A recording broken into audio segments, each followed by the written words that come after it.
এক জঙ্গলে শিমুল গাছে একটি বাবুই দম্পতি সুখে বাস করত। তাদের সুন্দর বাসায় ডিম ছিল।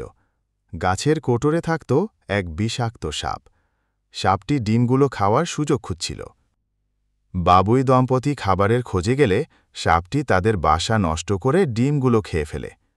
ফিরে এসে বাবুইরা হার্টব্রোকেন হয়ে পড়ে। পুরুষ বাবুই প্রতিশোধ নেয়ার দৃঢ় সংকল্প করে। বাবুইটি এরপর প্রতিদিন সাপের উপর মল ত্যাগ করতে শুরু করে। সাপটি বিরক্ত ও জঘন্য অবস্থায় পড়ে যায়। তার শরীর বিষ্ঠায় ঢেকে যায়। অন্য প্রাণীরা তাকে ঘৃণা করে।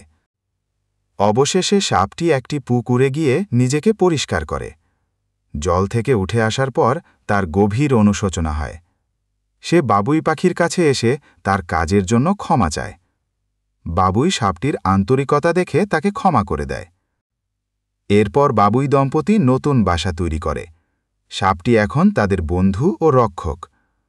একবার একটি বাজ পাখি এলে সাপটি তাকে তাড়িয়ে দেয়। বাবুইরা কৃতজ্ঞ হয়। এভাবেই তারা সম্প্রীতি ও বন্ধুত্বে সুখে দিন কাটাতে থাকে।